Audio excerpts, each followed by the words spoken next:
melebihi segala akal, itulah yang memberkati hati dan pikiranmu di dalam Kristus Yesus Tuhan kita. Amin. Shalom.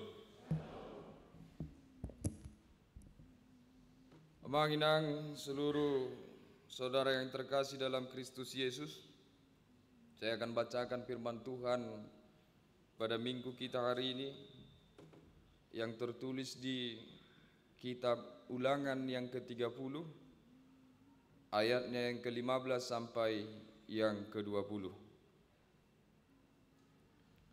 Begini firman Tuhan. Ingatlah, aku menghadapkan kepadamu pada hari ini kehidupan dan keberuntungan, kematian dan kecelakaan. Karena pada hari ini aku memerintahkan kepadamu untuk mengasihi Tuhan Allahmu dengan hidup menurut jalan yang ditunjukkannya dan berpegang pada perintah, ketetapan dan peraturannya, supaya engkau hidup dan bertambah banyak dan diberkati oleh Tuhan Allahmu di negeri kemana engkau masuk untuk mendudukinya.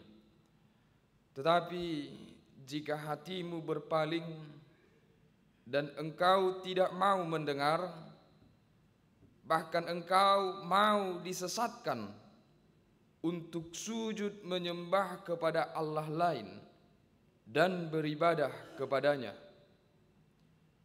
maka aku memberitahukan kepadamu pada hari ini bahwa pastilah kamu akan binasa. Tidak akan lanjut umurmu di tanah kemana engkau pergi menyeberangi sungai Yordan untuk mendudukinya. Aku memanggil langit dan bumi menjadi saksi terhadap kamu pada hari ini. Kepadamu kuperhadapkan kehidupan dan kematian, berkat dan kutuk.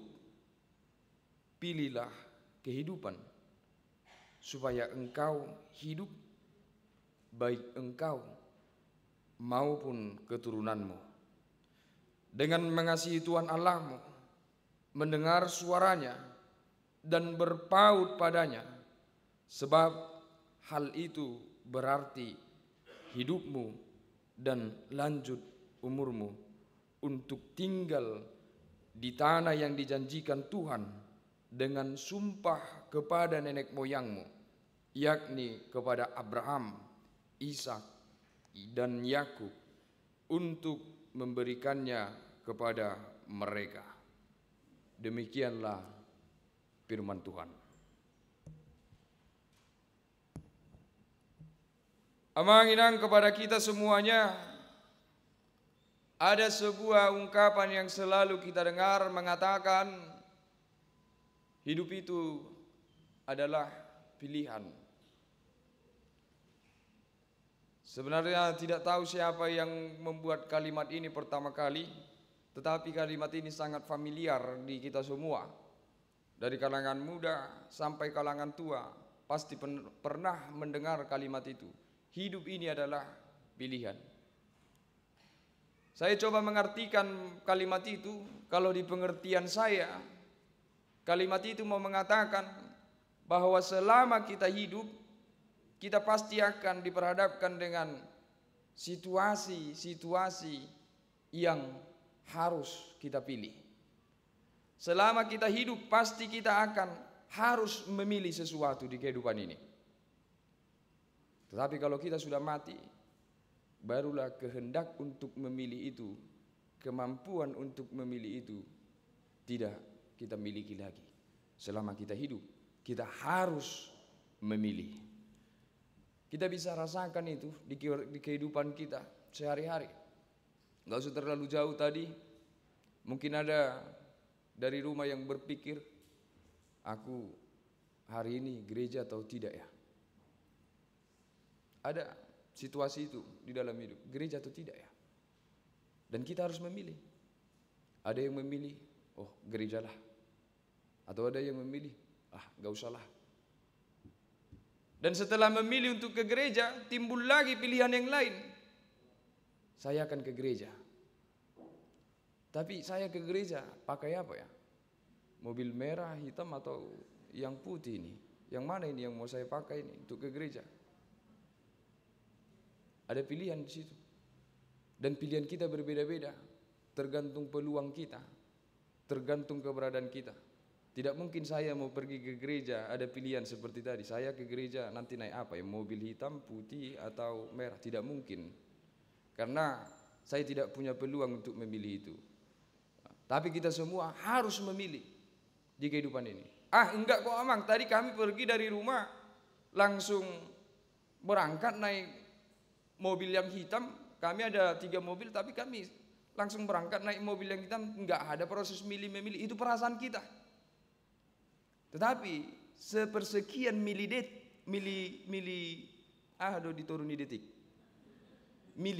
detik kita itu mengalami proses memilih di dalam pikiran ini. Baju juga begitu. Mungkin kita mengatakan, enggak milih baju kok, langsung pakai aja tadi. Itu perasaan kita. Sepersekian detik kita akan pasti melaksanakan proses memilih itu.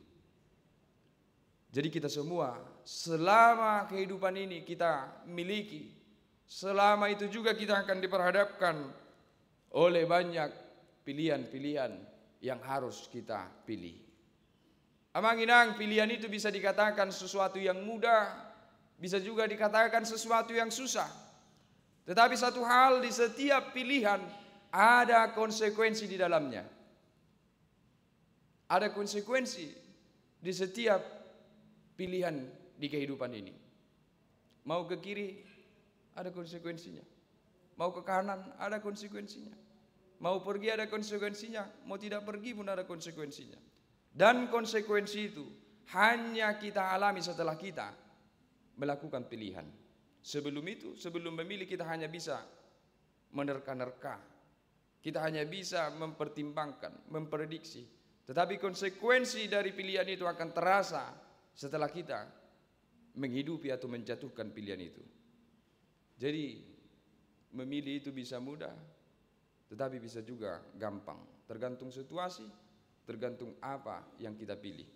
Tetapi mari saya bantu saya untuk hari ini membuktikan sebenarnya bagaimana manusia itu memilih. Saya sudah sediakan di sini ada yang harus kita pilih, supaya kita tahu sebenarnya bagaimana kita memilih di kehidupan kita ini. Coba maju 2 orang untuk memilih ini. Ini ada 2 yang harus dipilih. Maju, unang siya dulu. Unang siya kursina. Coba siapa yang maju 2 orang.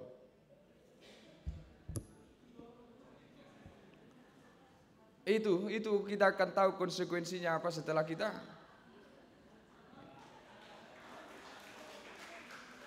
Melihat di aka na tua-tua nami. Isi maparjolo hamu mamilit. Na dia ma dipilih tamu Amang, pilih tamu mah. Sian na 2 on. Dangboy 2 ning. Ikut sada do pilihan itu. Ngadenggat be menurut tamu? Ngadenggat be menurut tamu pilihan munai? Enggak. Ada, selalu ada pilihan. Bahkan ketika di situasi seperti ini selalu ada pilihan. Mengambilnya atau selalu harus memilih. Wah, ibu tamu menang dah. Yakin kamu ngai pilihan terbaik? Yakin. Pilihannya mangi. Mulak mamu, Amang. Alai di sini mamu mudul jo. Ijolom maju kamu. Dijolom maju kamu.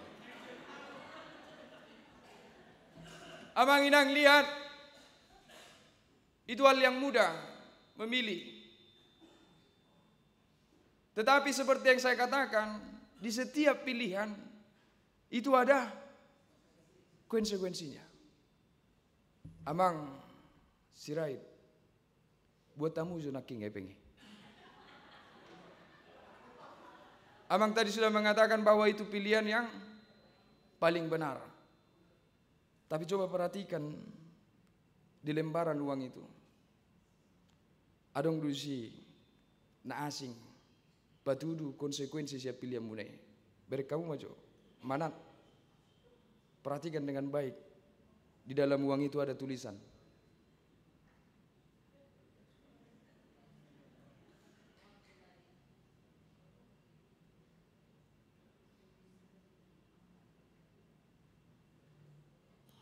Saya bantu tulisannya, kembalikan 2 kali lipat. Itu tertulis di situ.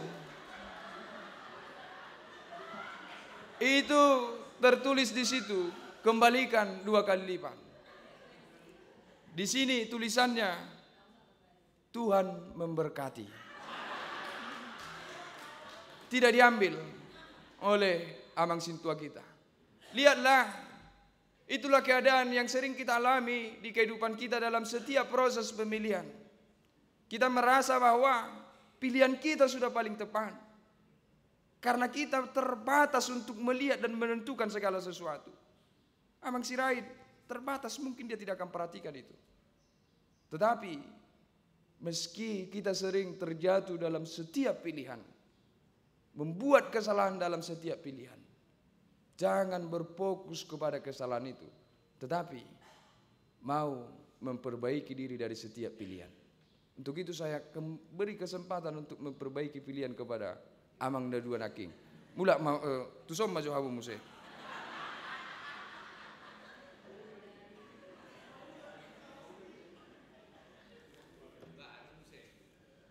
Tentukan pilihan muna sian na duon. Unang muse. Isema, tong mamang Sirait perjul memilih Allah kesempatan untuk memperbaiki diri. Pilih, ano? Nggak sabi. Bueno, pasti don. Udah loh saya ngomong.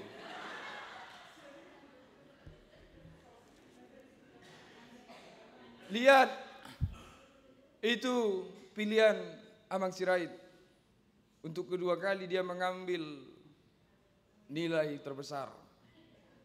Logika kita selalu mengarahkan kita demikian. Memperhitungkan segala sesuatu. Tetapi lihatlah amang Sirait. Badikko kamu jo hebeng napar jului do napa dua ini. Udok ma. Napar jului hebeng asli di. Alai napa dua ini. Itu uang palsu. Itu uang palsu. Bandingkan lihat dia pitanya. Itu tidak punya pita satu uang. Satu uang dia punya pita. Amang, setiap orang punya potensi untuk jatuh kepada pilihan yang salah. Semua orang. Dan semua orang selalu ingin memperbaiki diri dari pilihan-pilihan yang salah yang dia alami. Tetapi dia juga akan mengalami hal yang sama. Akan mengalami kesalahan-kesalahan dalam melakukan pemilihan di kehidupan ini. Apa yang harus kita sadari di situ? Kita manusia, orang yang sangat lemah, tidak mampu memilih sesuatu dengan sempurna di kehidupan ini. Kita manusia, sehebat apapun kita, sepintar apapun kita akan jatuh, selalu jatuh, dan kita akan mengalami banyak kesalahan dalam hal memilih. Mungkin semua pasti pernah mengalami. Anak muda sekarang banyak salah memilih. Merasa dia bahwa dia memilih jurusan yang tidak pas. Dia memilih pekerjaan yang tidak tepat. Hidup dalam penyesalan terus. Seakan-akan dia tidak bisa membuat pilihan lain. Dia bertahan di tempat yang menurut dia salah. Sehingga sangat membuat dia menderita. Bahkan hal-hal yang lebih besar. Mungkin ada dari kita yang merasa salah pilih. Contoh dalam hubungan suami istri mungkin orang isona merasa salah pilih. Di salah suami ada salah pilih istri. Istri ada salah, istri pernah ada di sini istri yang pernah merasa salah pilih suami. Serius kamu? Udah jujur itu? Tapi jangan-jangan ada tumbuh perasaan seperti itu. Siapa yang tahu? Mungkin dia merasa menyesal dan lain sebagainya. Tetapi hari ini yang mau saya sampaikan, kita itu manusia yang lemah dalam hal memilih. Tidak ada satupun manusia yang berani mengatakan dia mampu sempurna memilih segala sesuatu. Tidak. Karena dia terbatas. Yang dia punya hanya analisa. Yang dia punya hanya pertimbangan. Yang dia punya hanya perkiraan. Tetapi itu tidak menjamin sebuah kepastian bahwa apapun yang kita pilih di dunia ini itu sempurna atau pilihan terbaik. Tidak. Pada umumnya kita cenderung mengalami penyesalan di setiap pilihan-pilihan kita. Sehingga yang terpenting, ada seorang tua mengatakan, contoh kepada laki-laki, dia katakan, hai laki-laki, jika kamu menikah dan memilih istri yang baik, kamu akan bahagia. Tetapi ketika kamu memilih untuk menikah dan memilih istri yang tidak baik, kamu akan menjadi bijaksana. Lihat, ketika kamu memilih untuk menikah dan kamu mendapatkan istri yang baik, kamu akan bahagia. Ketika kamu menikah, tetapi kamu tidak mendapatkan istri yang tidak baik atau tidak sesuai dengan harapanmu, kamu menjadi bijaksana. Yang mau dia katakan apa? Di setiap pilihan kita, baik itu salah ataupun itu pilihan yang benar, ambil hal yang baik untuk memperbaharui diri kita. Jangan larut dalam penyesalan, jangan larut dalam sesuatu yang melemahkan diri kita. Tetapi apapun yang sudah kita pilih, ambil pelajaran dari setiap resikonya dan konsekuensinya. Untuk itu, supaya kita menjadi pribadi yang mau diperbaharui dari setiap pilihan kita, amanginang, satu hal yang harus ada di dalam pribadi kita masing-masing. Milikilah jiwa, hati atau hidup yang siap menerima setiap konsekuensi dari pilihan kita. Salah memilih itu bukan manusia yang buruk. Itu manusia. Salah memilih itu bukan manusia yang buruk. Itu manusia biasa. Tetapi manusia yang buruk itu tidak mau menerima resiko dari kesalahan pilihannya. Jadi jangan mau menjadi manusia yang buruk. Tetapi maulah menjadi manusia yang selalu memperbaharui diri. Tanggung jawabi setiap resiko dari apapun yang kamu pilih. Itu akan memperbaharui diri kita menjadi lebih baik ke depan hari. Ada ni songon naking dongat tanong mamilit tua mangsirait baik kon ditanggung do risiko nate. Ya. Kembalikan 2 kali lipat. Anggo boto hian ubeket 20 kali lipat bah. Jadi harus ditanggung resikonya. Untuk itu amanginang firman Tuhan hari ini mengatakan kepada kita, pilihlah kepadamu sudah kuperhadapkan kehidupan dan kematian. Lihatlah, bahkan memilih hal-hal yang di dalam kehidupan ini pun kita sangat lemah dan sering salah. Sehingga Tuhan tidak menginginkan kita salah dalam memilih kehidupan yang kekal. Sehingga Tuhan mengajari kita seperti anak-anak. Tuhan mengajari kita seperti anak-anak. Dia terangkan semuanya. Dia terangkan semuanya. Kalau kau pilih aku, maka kehidupan akan menjadi milikmu. Tapi kalau kamu memilih untuk taat dan bersembah kepada Allah lain, kebinasaan menjadi milikmu. Lihat, Tuhan menerangkan semuanya. Tuhan mengatakan ada 2 pilihan. Tuhan menerangkan konsekuensinya, hidup dan mati, kekekalan dan kebinasaan. Kenapa Tuhan menerangkan dengan begitu rinci semuanya? Karena kita lemah dalam memilih. Sehingga Dia berikan kuasanya, Dia berikan firman-Nya, Dia berikan suaranya untuk mengarahkan kita semua memilih kehidupan. Pilihlah kehidupan. dia katakan tadi kepada kita. Memilih hal-hal yang tadi saja di kehidupan kita sering salah. Dan itu biasa. Tetapi hati-hati. Jangan sampai salah dalam memilih iman. Sehingga Musa katakan, aku panggil langit dan aku panggil bumi menjadi saksi. Langit dan bumi menjadi saksi terhadap perkataanku ini. Bahwa siapapun yang memilih mengasihi Tuhan dengan segenap hatinya, dia yang memperoleh kehidupan. Tetapi barang siapa yang memilih menyembah Allah lain, maka kebinasaan adalah bagian dari kehidupannya. Itu sudah final dari Allah. Lalu manusia menjalani kehidupannya. Dia sudah tahu firman itu. Tetapi dia ragu karena perjalanan kehidupannya begitu berat.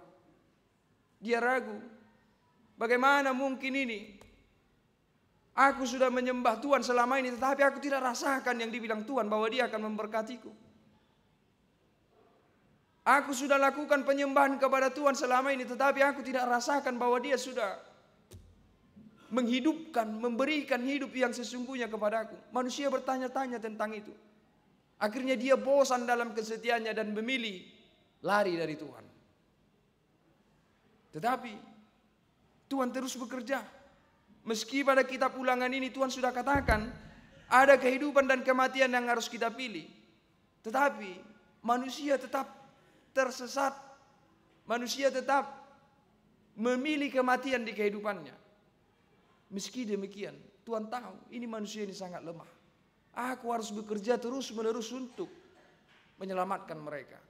Akhirnya Yesus Kristus datang. Tidak lagi untuk menyampaikan secara firman, tetapi untuk lebih menyatakan kepada manusia tentang pilihan itu. Manusia dulu ragu tentang kehidupan dan berkat yang dimaksud Tuhan. Tetapi melalui Yesus Kristus nyata. Firman Tuhan hari ini mau mengatakan bahwa kalau Tuhan mengatakan perintahnya, konsekuensinya hari ini adalah umur panjang, yang Dia maksudkan bukan persoalan 70 tahun, 80 tahun, 90 tahun. Kalau hari ini Tuhan mengatakan tanah yang kujanjikan kepadamu, itu bukan persoalan tanah Kanaan, itu bukan persoalan geografis. Kalau Tuhan katakan aku akan memberkatimu dengan hidup, itu bukan persoalan hidup napas kita saat ini. Tetapi melalui Yesus Kristus, Dia lebih menyatakan apa yang Dia maksudkan. Bahwa ketika Dia mengatakan hidup, maka itu adalah kekekalan setelah kematian yang dialami Yesus.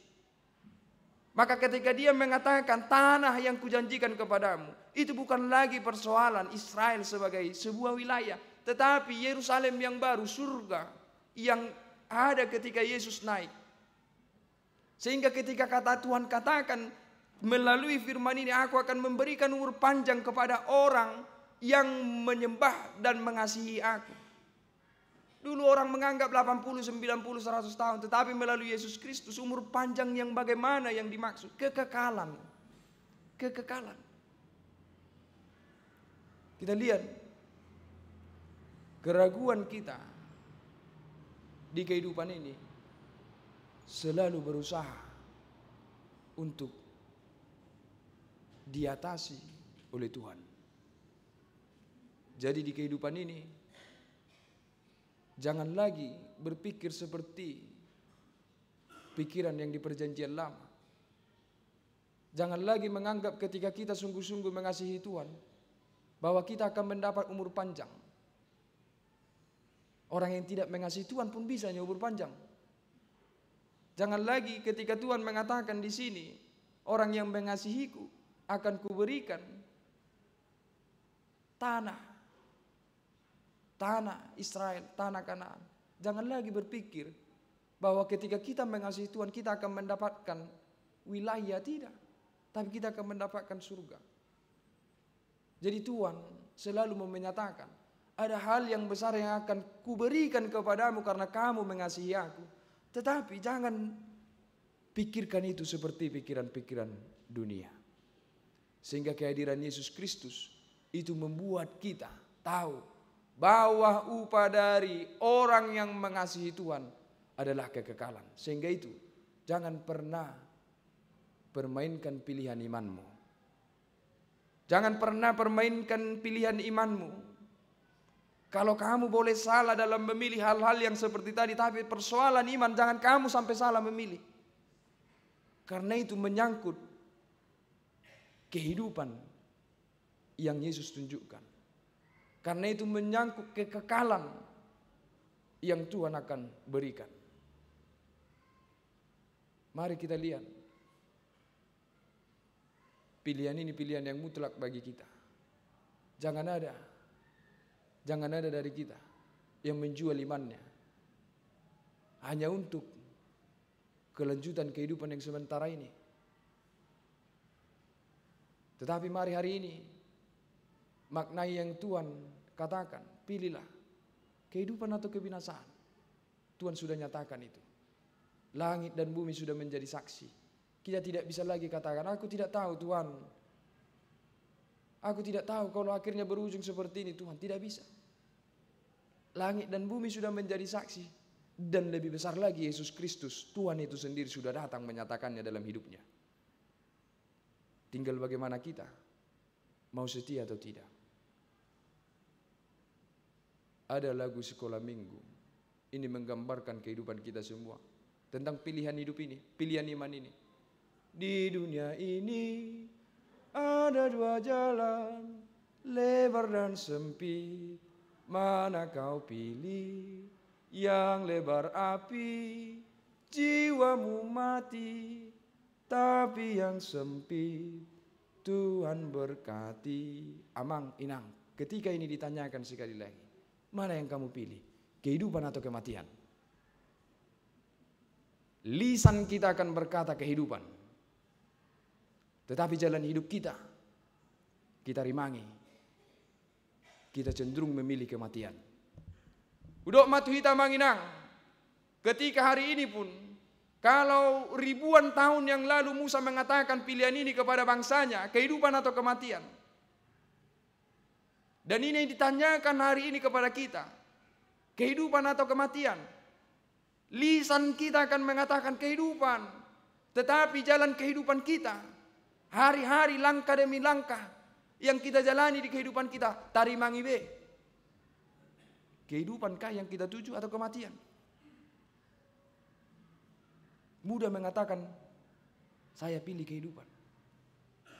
Tetapi coba lebih selidiki kehidupanmu, berjalan kemanakah kamu? Ke kehidupan atau kematian? Kita sering berjalan kepada kematian. Kita lebih senang di jalan yang luas itu. Seperti lagu sekolah minggu itu. Kita tahu jalan yang luas itu berujung kepada api. Tapi entah kenapa kita lebih senang menjalani jalan yang luas itu. Kita tahu ada kehidupan di jalan yang sempit itu. Kita tahu itu. Tetapi kita sering menolak untuk berjalan di sana. Sehingga hari ini firman Tuhan mau katakan, kalau kamu pilih kehidupan, maka kasihilah Tuhan Allahmu dan dengarkan suaranya. Dia akan menuntun, dia akan mengarahkan, dia akan menguatkan, walaupun jalan itu sempit. Tapi pilihlah itu. Banyak kesusahan di sana, banyak penderitaan, banyak mungkin rasa yang menyedihkan di sana. Tetapi karena Tuhan yang menyertai, dan karena suara Tuhan yang menuntun, maka jalan yang sempit itu akan bisa kita lewati. Pilihan di kehidupan ini. Taati firman Tuhan katanya. Kasihi Tuhan Allahmu. Bagaimana cara mengasihi Tuhan Allah? Mengasihi sesama manusia. Bagaimana cara mengasihi sesama manusia? Maafkan dia ketika dia bersalah. Tetapi yang kita pilih apa? Mendendam. Kasihi saudaramu. Itu tanda orang yang berjalan di kehidupan. Kasihi saudaramu. Kita tahu mengasihi saudara itu sulit. Itu ibarat jalan yang sempit. Jalan yang luas itu cukup untuk mengasihi diri sendiri. Tetapi yang kita pilih apa? Mengasihi diri kita sendiri. Karena mengasihi saudara itu sulit. Harus ada pengorbanan dan lain sebagainya. Untuk itu, mari melalui firman Tuhan hari ini, kita sadari bahwa kita adalah manusia yang sangat lemah. Kita sadari kita penuh dengan kekurangan. Tetapi bersama Tuhan, mari mau mengasihi Dia dan taat kepada suaranya. Tuhan kata, kasihi Dia, maka kasihi Dia. Yesus ajarkan cara mengasihi Dia, mengasihi sesama manusia. Kalau manusia salah, ampuni dia. Jangan mendendam. Kalau ada sesama kita yang kekurangan, kita mampu menolong, tolong dia. Jangan biarkan. Kalau ada teman kita sedih, hibur dia. Jangan tertawakan. Kalau ada teman kita yang lemah, bangkitkan dia. Jangan pijak. Semua tergantung pilihan kita. Selamat memilih jalan di kehidupan kita ini. Amin. Kita berdoa. Terima kasih Tuhan untuk hari ini persekutuan kami. Engkau panggil kami di kehidupan kami Tuhan. Firman-Mu sudah kami dengarkan. Mengingatkan hati kami kembali Tuhan. Supaya kami sungguh-sungguh mau terarah kepada kehidupan yang Kau berikan sebagai pilihan kami. Tuhan, kami manusia yang lemah. Kami sering tidak taat. Kami sering tidak mendengarkan suara-Mu. Tetapi biarlah firman-Mu Tuhan hari ini meyakinkan kami bahwa apapun yang akan kami jalani di kehidupan ini, ketika itu kami pilih untuk mengasihi-Mu, maka itu akan menjadi kehidupan bagi kami. Tuhan, kuatkan kami supaya kami dapat menjadi pemilih-pemilih yang bijak di kehidupan kami ini. Kami juga berdoa Tuhan untuk gereja-Mu ini, persekutuan kami di gereja ini. Biarlah Engkau yang selalu menyertai dan memberkati Tuhan, supaya damai sukacita selalu ada di tengah-tengah persekutuan kami. Kami berdoa Tuhan untuk setiap kegiatan dan program yang dilaksanakan oleh gereja-Mu ini. Pengumuman glorius dengan malam puji-pujiannya, gereja-Mu dengan pesta gotilon yang akan dilaksanakan. Biarkanlah Tuhan segala sesuatu yang baik yang telah kami rancang untuk pelayanan di tengah-tengah gereja-Mu ini berjalan dengan baik dan menjadi kemuliaan bagi nama-Mu, sukacita bagi kami umat-Mu. Tuhan, kami juga berdoa untuk setiap saudara-saudari kami, terlebih kepada saudara kami yang sedang berduka, keluarga besar Napeti Pulu. Tuhan, Engkaulah yang menghiburkan, yang menguatkan seluruh keluarga yang ditinggalkan. Kau Maha Pengasih, Kau Maha Penyayang. Engkau selalu menyertai kami di setiap keadaan hidup kami. Untuk itu Tuhan, biarkanlah keluarga itu tetap dalam penyertaan-Mu. Tuhan, kami juga berdoa untuk seluruh keluarga kami, saudara kami yang sedang dalam keadaan sakit, yang tidak bisa kami sebutkan satu persatu. Engkau Maha tahu Tuhan, dimanapun saudara kami yang sedang sakit, Engkaulah yang melawat, memberi kesembuhan kepada mereka. Tuhan, banyak permintaan kami di hati kami masing-masing. Kami percaya Tuhan, Engkau mengetahui, Engkau mendengar setiap permohonan yang kami sampaikan. Untuk itu Tuhan, biarkanlah Engkau selalu menyertai kami di setiap perjalanan dan pergumulan hidup kami. Tuhan, kami tidak lepas dari dosa, kami penuh dengan kekurangan. Ampunkan setiap dosa dan kekurangan kami. Terimalah doa kami di dalam nama anak-Mu Tuhan Yesus Kristus, Juru Selamat penebus kami. Amin.